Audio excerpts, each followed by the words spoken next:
नमस्कार दोस्तों, मेरा नाम है अश्विनी सिंह। एमसीक्यू सीरीज कर रहे हैं हम मॉडर्न हिस्ट्री की। ऑलरेडी 160 क्वेश्चंस हम कर चुके हैं। टोटल हमारा टारगेट है 500 क्वेश्चंस का। 6 पार्ट्स ऑलरेडी हो चुके हैं, ये हमारा 7th पार्ट है। 161 क्वेश्चन से हम स्टार्ट करेंगे। क्वेश्चन 161 कह रहा है the Sarbandi campaign of 1922 was led by. कह रहा है कि जो सरबंदी कैंपेनी था, इसके लीडर कौन थे जो कि 1922 में ही लगा था। ए ऑप्शन है चित्तरंजन दास, बी ऑप्शन है सरदार वल्लभ भाई पटेल, सी है राजेंद्र प्रसाद और डी है लाला लाजपत राय। राइट आंसर है क्वेश्चन नंबर 161 का B part, Sardar Vallabh Bhai Patel. Question 162 की बात करेंगे। ये कह रहा है Swami Sahajanand was related to which of the following. कह रहा है कि जो स्वामी सहजानंद थे वो इसमें से किसके साथ रिलेट करते हैं। ए ऑप्शन है इसका tribal movement in Bihar, B option है labour movement in Bihar, C option है पीजेंट मूवमेंट इन बिहार और डी ऑप्शन है caste movement in Bihar. Right answer इस क्वेश्चन का है C part, peasant movement in Bihar. ये एसएससी जीडी का जो प्रीवियस ईयर के क्वेश्चंस हैं उनमें ये क्वेश्चन आया हुआ था। क्वेश्चन नंबर 123 की बात करेंगे, 163 की बात करेंगे। ये कह रहा है Mahatma Gandhi gave the title of Sardar to Vallabh Bhai Patel for his great organisational skills. कह रहा है कि महात्मा गांधी ने सरदार का टाइटल दिया था वल्लभ भाई पटेल जी को, लेकिन किस वजह से दिया था वो बताइए। ए ऑप्शन है इसका द खेड़ा सत्याग्रह, बी है बरदौली सत्याग्रह, सी है सॉल्ट सत्याग्रह और डी है इंडिविजुअल सत्याग्रह। मोस्ट इंपोर्टेंट क्वेश्चन, काफी बार कॉम्पिटेटिव एग्जाम्स में ये वाला क्वेश्चन रिपीट भी हुआ है। तो इसका जो राइट आंसर बनता है वो है आपका बी पार्ट, बरदौली सत्याग्रह। क्वेश्चन नंबर 164 की बात करेंगे। ये कह रहा है हु स्टार्टेड बुधन मूवमेंट। ये भी काफी इंपॉर्टेंट क्वेश्चन है, काफी बार रिपीट होता है कॉम्पिटेटिव एग्जाम्स में। राइट आंसर इसका है सी पार्ट, विनोबा भावे। विनोबा भावे जी ने ये बुधन मूवमेंट स्टार्ट किया था। क्वेश्चन 165 की बात करेंगे। ये कह रहा है the Satyarth Prakash was written by. जो ये सत्यर्थ प्रकाश एक मैगजीन थी, ये किसने लिखी थी।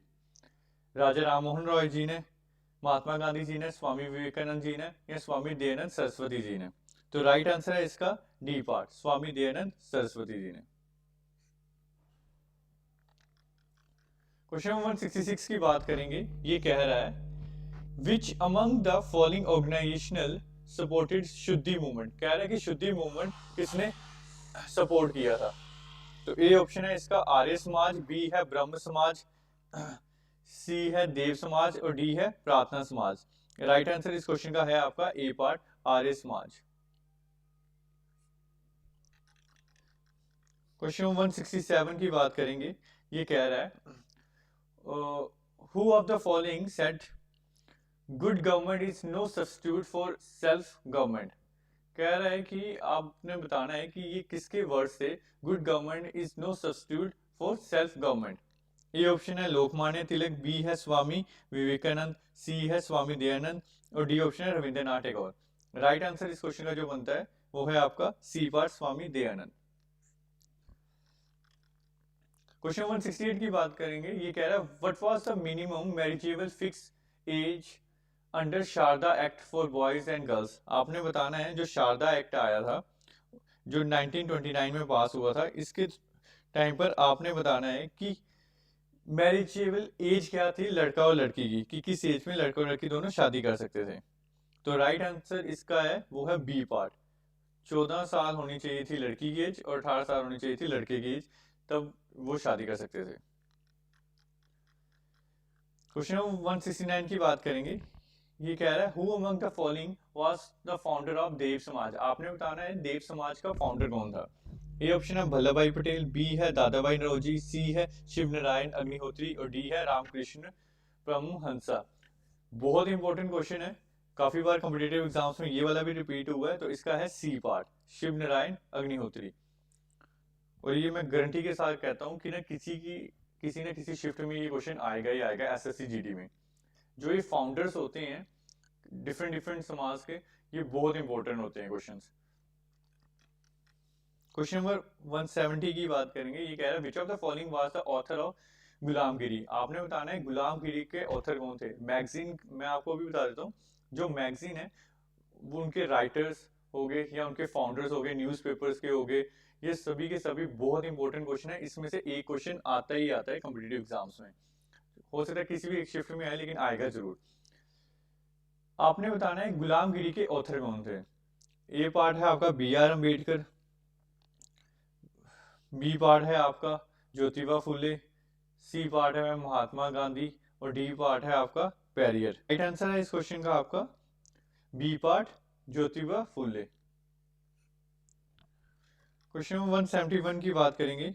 ये कह रहा है who was known by the nickname Lokhitwadi. आपने बताना है कि लोकहितवादी से कौन मशहूर था। बहुत इंपॉर्टेंट क्वेश्चन है ये भी, और ये काफी बार हर exam, even though sub inspector के एग्जाम में भी ये क्वेश्चन आया हुआ है। ए ऑप्शन है गोपाल हरि देशमुख, बी है महादेव गोविंद रनाडे, सी पार्ट है ज्योतिबा फुले और डी है बालकृष्ण तिलक। तो राइट आंसर है इसका A part Gopal Hari Deshmukh. Question number 172 की बात करेंगे। ये कह रहा है in which year the age of consent act was pass. आपने बताना है कि कंसेंट एक्ट जो है वो कौन से ईयर में पास हुआ था। तो राइट आंसर है इसका आपका बी पार्ट 1891।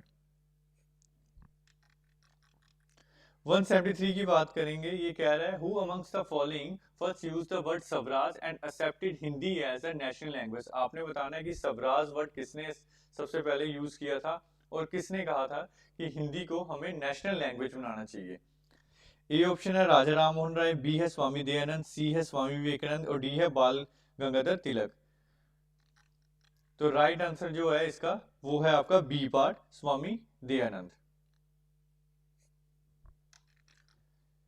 क्वेश्चन नंबर 174 की बात करेंगे। ये कह रहा है what did the act 5 of 1843 make illegal. कह रहा है कि ना कि जो फिफ्थ एक्ट था 1843 का, उसने क्या चीज इलीगल की थी कि ये चीज अब से इलीगल हो गई है। ए ऑप्शन है चाइल्ड मैरिज, बी है इन्फेंटिसाइड, सी है सती और डी है स्लेवरी। तो राइट आंसर इस क्वेश्चन का है वो है आपका डी पार्ट स्लेवरी। आपने बस ये याद रखना कि एक्ट 5 में क्या चीज इलीगल की थी 1843 का जो आया था। क्वेश्चन नंबर 175 कह रहा है who among the following had played an important role in passing the Native Marriage Act of 1872। जो 1872 का नेटिव मैरिज एक्ट था उसमें सबसे इंपॉर्टेंट रोल किसने प्ले किया था वो आपने बताना है। ए है देवेंद्र नाथ टैगोर, बी है ईश्वर चंद विद्यासागर, सी केशव चंद्र सेन और डी है श्याम चंद दास। राइट आंसर इसका है C part Keshav Chandra Sen. Question 176 कह रहा है who among the following prominent fought for and got widow remarriage legalise. कह रहा है कि इसमें से कौन है जिसने लड़ाई लड़ी कि जो विधवा है उनकी शादी होनी चाहिए उसके लिए। ए ऑप्शन है Annie Besant, C B option है ईश्वर चंद्र विद्यासागर, डी है सी है एमजी रनाडे और डी है राजा राम मोहन रॉय। राइट आंसर इसका है B part Ishwar Chandra Vidyasagar. Question 177 की बात करेंगे who said that if god is god to tolerate untouchability I would not recognise him as a god at all. कह रहे हैं ये किसने कहा कि अगर भगवान अनटचेबिलिटी को टॉलरेट कर सकता है कि सहन कर सकता है तो मैं भगवान को ही नहीं मानता। ए ऑप्शन है B R Ambedkar, B option है बाल गंगाधर तिलक, सी है लाला लाजपत राय और डी है महात्मा गांधी। आपको शायद लग रहा होगा कि बी आर अम्बेडकर जी होंगे लेकिन इसका जो राइट आंसर है वो है बी पार्ट बाल गंगाधर तिलक। क्वेश्चन नंबर 178 कह रहा है the Deoband movement in UP, जिसका यूपी का पुराना नाम था United province, started in the year. आपने बताना कि किस साल में स्टार्ट हुआ था देवबंद मूवमेंट। ए है 1900 एडी, बी है 1888 एडी, सी है 1885 एडी और डी है 1866 एडी। राइट आंसर इसका है डी पार्ट 1866 एडी। तो आपने इससे ये भी चीज याद रखनी है कि यूपी का यानी उत्तर प्रदेश का पुराना नाम क्या था यूनाइटेड प्रोविंस। क्वेश्चन 179 कह रहा है who is called the father of Indian renaissance. आपने बताना है कि इंडियन रेनेसेंस किसको बोलते थे, फादर कौन है इसका। ए है राजा राम मोहन राय, बी है दयानंद सरस्वती, सी है स्वामी विवेकानंद और डी है रामकृष्ण मिशन। मैं गारंटी के साथ कहता हूं कि राजा राम मोहन रॉय के ऊपर एक ना एक क्वेश्चन मॉडर्न हिस्ट्री का आपका कॉम्पिटिटिव एग्जाम में आएगा ही आएगा। तो राइट आंसर इसका क्या है, ए पार्ट, राजा राम मोहन राय। इसके साथ आपको ये भी पता होना चाहिए कि इनकी समाधि कहाँ बनाई गई थी। तो इनकी समाधि बनाई गई थी ब्रिस्टल में। और ब्रिस्टल कहाँ है, ये है आपका इंग्लैंड में। ये भी याद रखना क्योंकि ये भी क्वेश्चन आ सकता है। साथ में इसको first modern man of India भी कहते हैं, इसको राजा राम मोहन राय को भी। और इसको राजा राम मोहन राय को जो राजा बोला गया है, ये किसने इसकी उपाधि दी थी, और इसकी जो उपाधि दी थी राजा की, वो दी थी मुगल एम्पर अकबर टू ने।